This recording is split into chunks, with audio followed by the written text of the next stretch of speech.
Greetings, friends and loved ones of people I've never met. I fucking hate trying to do intros for these videos for real. If it looks like I have allergies in this video, it's because I have allergies.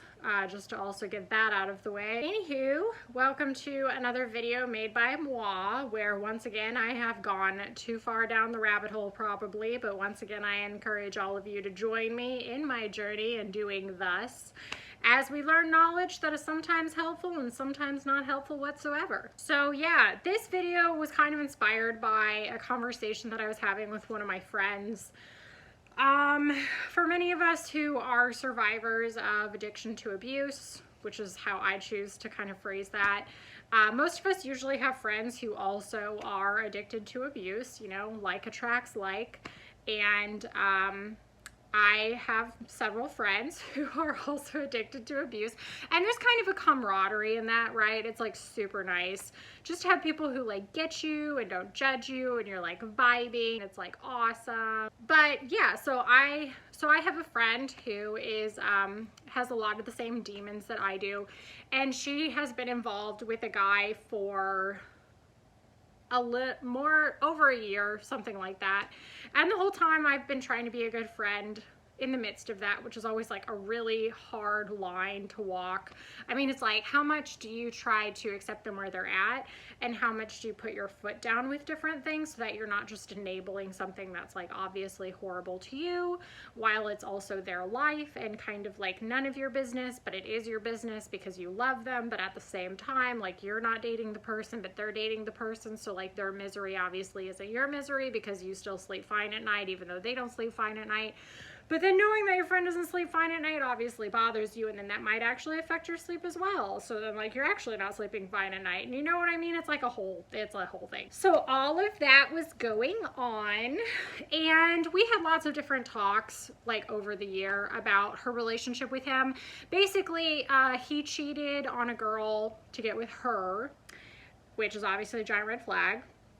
And then very early on in them talking, before they were like official, but while they were like kind of official, because you know it's like pulling fucking teeth to get a label, right?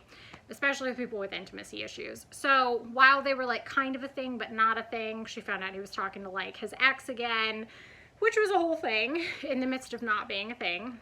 And so I was like, also another red flag.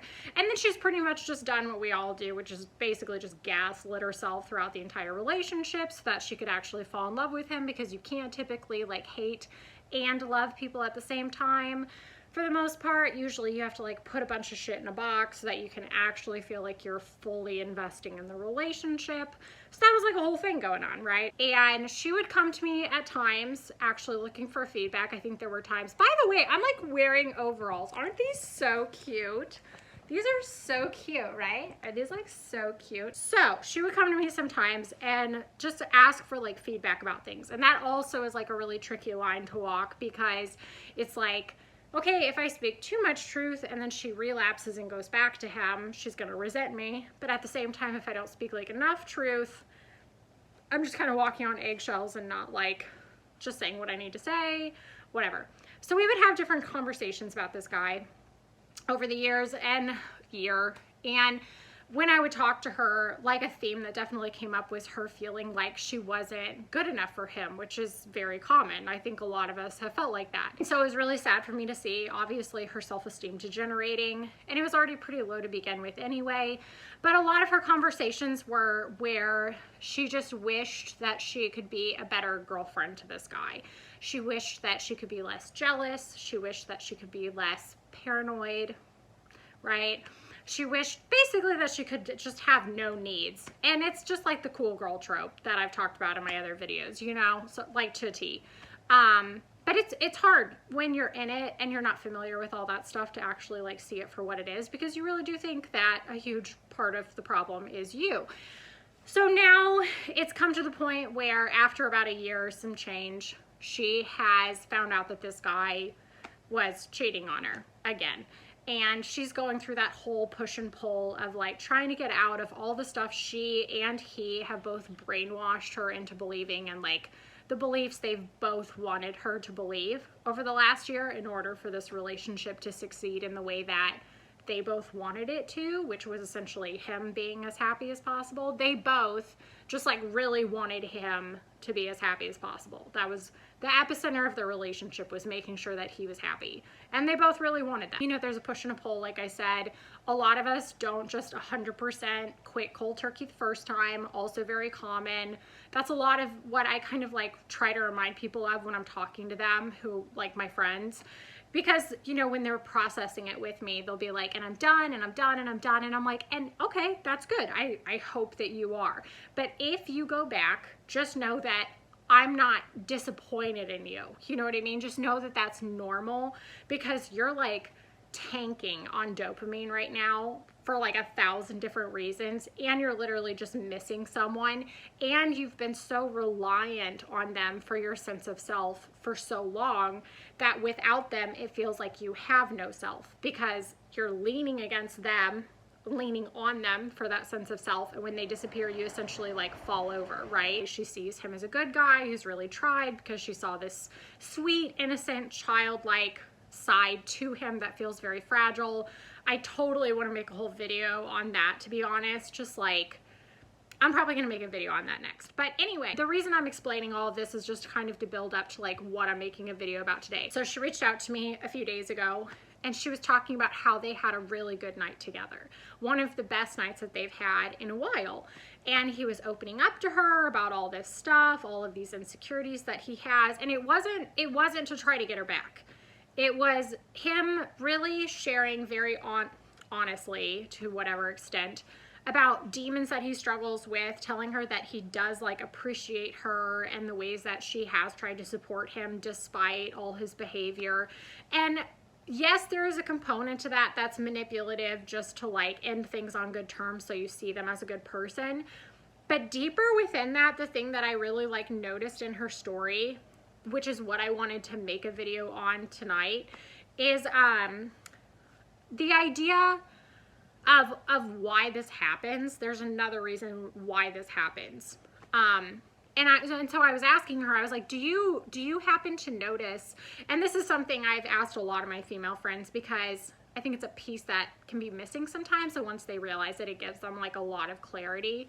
But I was like, do you notice that when you're approaching him, like emotionally approaching him, trying to get closer, literally approaching him in the sense of trying to pursue a relationship, whatever version of like whatever approaching means, do you notice that when you're approaching him with the intention of trying to get closer in whatever form, that he gets more shut down, that he gets more irritable, that it seems like he's disappointed in you more, he's more easily annoyed with you, that somehow you become more of a failure in his eyes? Okay, and now do you notice that when you're walking away, when you're no longer approaching him and you've turned and you're leaving and you're walking away, and when there is no intention for a relationship and there is no intention to pursue intimacy, do you notice that he becomes more relaxed and he's no longer easily irritated by you? And it seems like maybe there's this standard that you were held to that's fallen away, and you're no longer being held to that standard maybe.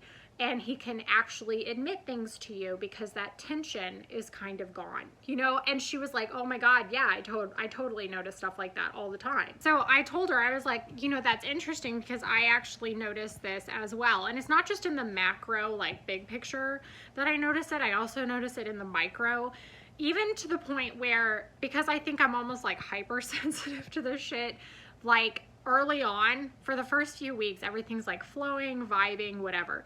And then because intimacy is being established fairly quickly, because you're just like oversharing like crazy, they start pumping, at least with me, I noticed them starting to pump the brakes even just a little bit. And I noticed some of that attempt to distance themselves showing up pretty early on. And it's very subtle, but it'll be like they just start distancing themselves very quickly. And then what I would notice is if I got distant in return, then they would get less distant and they would go back to sort of like chasing and pursuing.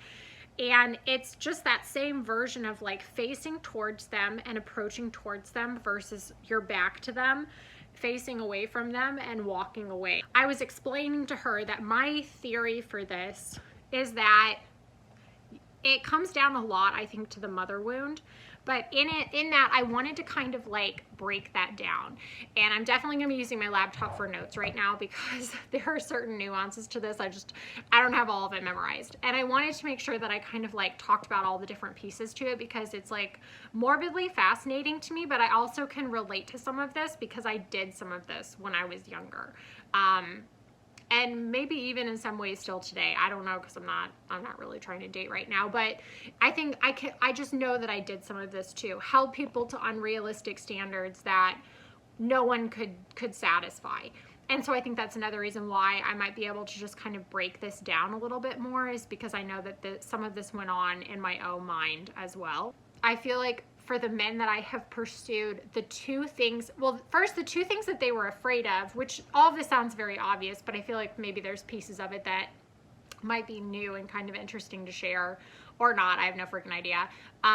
Obviously, what they're afraid of is intimacy. I think the other thing that's going on is you're literally failing the perfect mother standard. And I do feel like it comes back to a mother wound a lot of times with a lot of the guys that I've dated. I can't speak for women necessarily, but as I've touched on in some of my other videos, like the 5 characteristics that I noticed in people like this that I've dated, is their giant mother wound. The horrible, not just bad, but like horrible relationships that a lot of the guys I've dated had with their mothers, and how that seemed to play into my relationship with them and the secret resentments that they kept and things like that.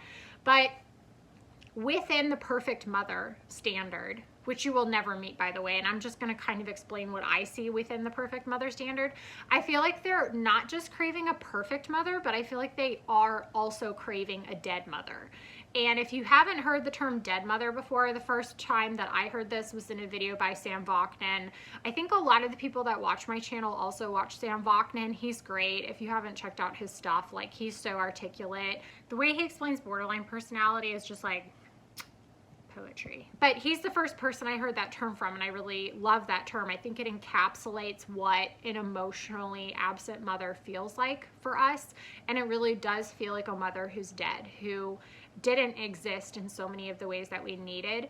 And I just think it's really poetic and beautiful. I feel like these men that I dated, yes, they were craving the perfect mother, but I feel like they also were craving a dead mother, in the sense that because they are intimacy avoidant, a dead mother will not be emotionally intimate with her child, right?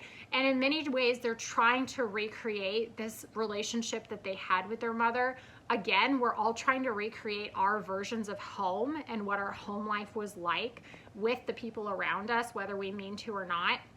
And I do think that they crave an emotionally absent woman, whether they realize it or not.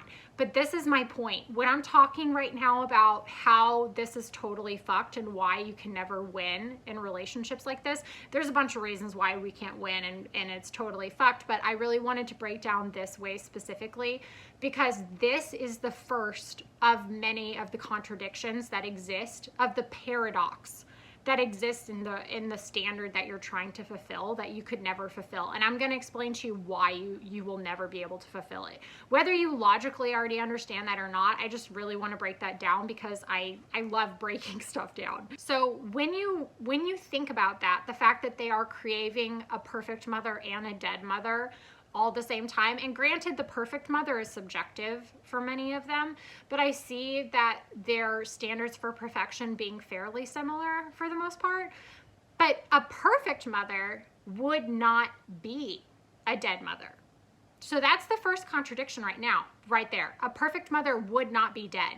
She would not be emotionally absent. Like, a perfect mother wouldn't be dead, and a dead mother, an emotionally absent mother, also wouldn't be perfectly nurturing. Like, one could not be the other. So that's the first massive contradiction right there, where it's just like, wait, what? And you see that in the contradiction, because if you've been in relationships like this, I feel like I can just sort of spit some of this stuff out and you guys will be like, oh yeah, oh yeah, oh yeah. You know, like, it doesn't even need to be expanded upon that much. But there are times where they want us to be so nurturing and to be catering to their every need emotionally, which, by the way, is a version of intimacy. So there are times where they crave that, but then within that, I think because there's this emotionally avoidant part of them, when it becomes too intense, when it kicks up too much, they become avoidant. And so there's this constant expectation within the relationship of wanting something, but only to a certain extent. And then past that point, they resent you for pushing too hard and it becoming too much. I would say another way that I see this is because they crave someone who's wild and induces adrenaline in them. They want that chase. They want that unpredictable type of woman. But if the adrenaline becomes too high and too much, it induces anxiety. It induces unpredictability to the point where they feel a lack of control. So once again, there is the desire for something, adrenaline, a lack of being able to predict what you're going to do, which induces adrenaline. So there's this desire for adrenaline, but only to a certain point. And past that point, they resent you for inducing anxiety. They resent you for not being able to be something that can be controlled. You know, there's all these things that they start to secretly resent you for because they only wanted the adrenaline to a certain point. Just like they only wanted the nurturing to a certain point, to the point where it felt safe for them. And past that point, it's now an invasion of their intimacy avoidance. It's an invasion of their privacy. It's an invasion of whatever they decide, and too much nurturing has occurred. I don't want to jump around too much all over the place. I'm trying to follow a train of thought, but just even honing in on that wild and adventurous woman, I do see that they want they want a wild and adventurous woman, but the other type of woman that I see them wanting, and this is mostly for image and ego, they want a woman to be associated with who looks good to stand next to, and that type of woman is a strong, sexy, independent woman. This is very much a trope that's craved by them in their minds, and a caricature of sorts is this strong, sexy, independent woman. I think most people struggling with this stuff crave that type of image for themselves. But what's ironic about that, whether they realize it or not, is a strong, independent woman would not allow herself to be controlled. A truly strong, independent woman will not allow herself to be controlled.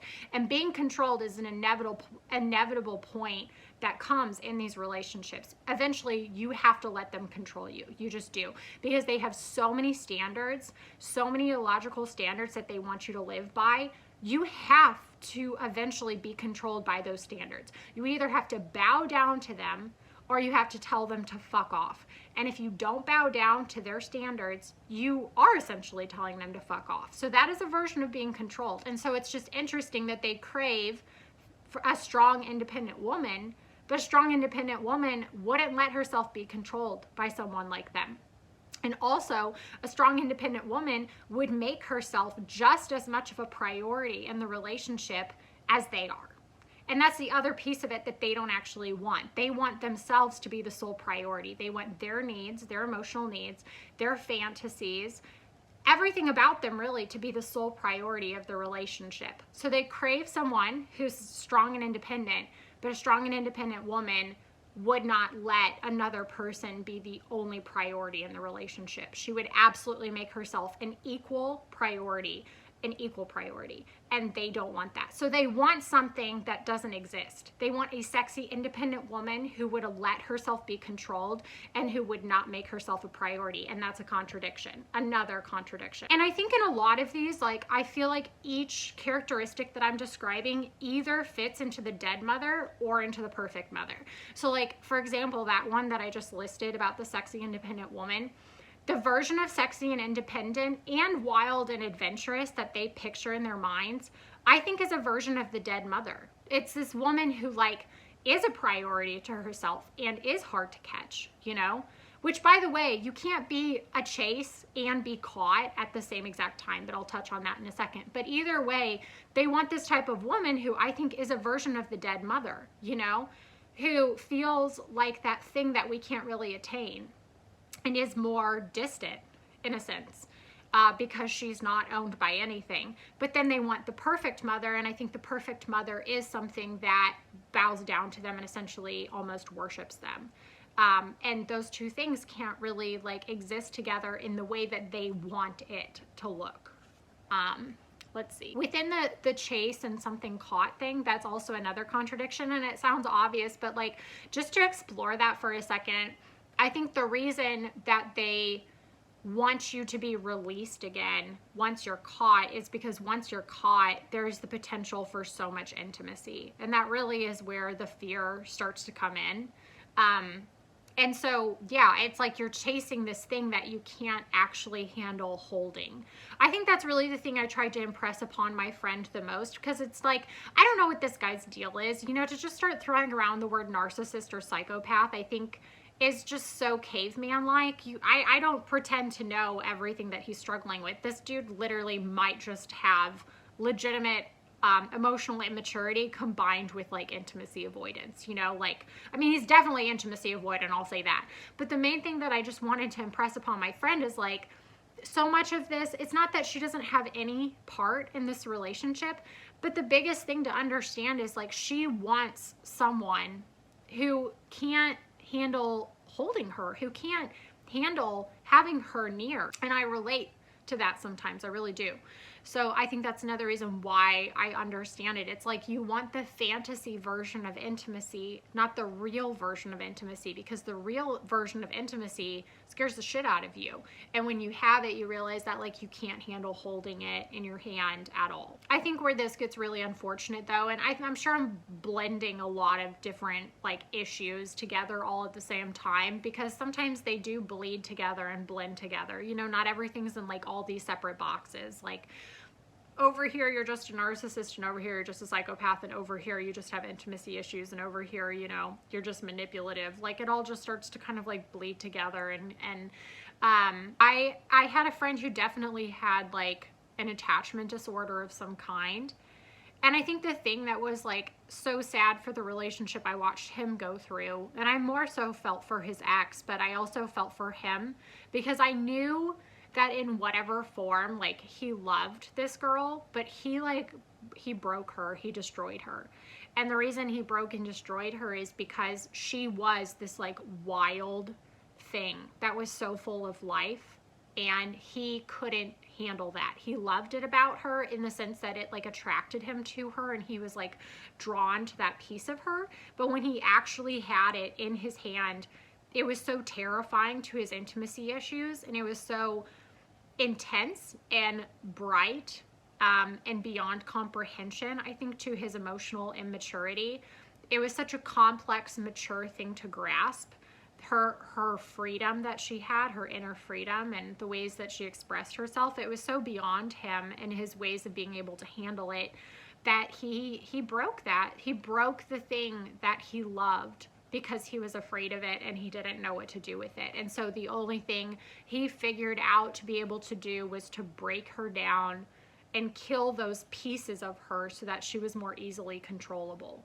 And it was very morbid to watch, and she was a shell of herself by the end of it. I saw this happen a lot with me too. It's like they berate you, and they harp on you, and it's just like you're being worn down constantly. Like, let me control you. That's not what they're literally saying, obviously, but it's just this barrage, this fucking verbal drip campaign constantly of like, why can't you just do what I want? Why can't you just do what I want? Why can't you just do what I want? Why can't you just do what I want? That all the time in so many different forms and ways. And you're trying to fucking do it, you know? And then when it gets to the point where that has like broken you down and you literally are just living for them all the time and trying to do what they want, it's like they also resent you for that weakness of being able to actually be broken. And I think that's the sickest point of all of it. You know, it really is trying to wrap your head around the fact that like you're not a failure just because you could not exist as the perfect contradiction for a person who wanted contradictions. You could not meet a standard that was beyond unrealistic. No one will meet the standard that they're wanting, trust me. And the other thing I was trying to help my friend understand is I was like, it's not that he's probably gonna meet another girl. You know what I mean? Like, the dudes that I've dated, they're all like married now. But I know for a fact with a few of them that the woman they went on to be with was just as submissive, if not more submissive than I was. And so the thing to really understand is it's not like people can't change and people can't get healthier. But most of the time, if someone's not put some serious work into themselves and taken some kind of break to do that, like a very long break, like maybe 5 decades or something, I don't know, you know, try again when you're 100, whatever, see what happens.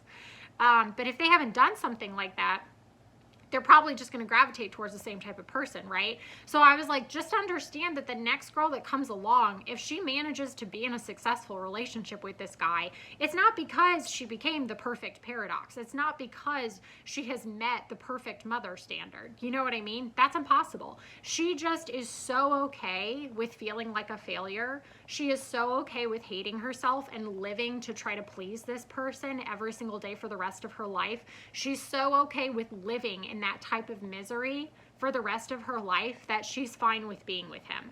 But I really hope that you move past it and you're not okay with living in that type of misery. I hope you gain the strength and the self-love to where you can see that you deserve to be in a relationship where your needs matter just as much as the persons that you're with, you know? And you shouldn't feel like a failure every single day. Like that's horrible. That's a horrible place to be in, especially when it's like every single time you're approaching them, there's some kind of like repulsion essentially going on, and you can just feel them like shirking and withdrawing. Like, what a horrible reality to live in, where every time you're essentially attempting to have a real relationship, they have some sort of aversion to that. You know, it's like you're just perpetually trying to get somebody to date you for the rest of your fucking life if that's how long you hang out with them. You know what I mean? Like, no thank you. No thank you at all.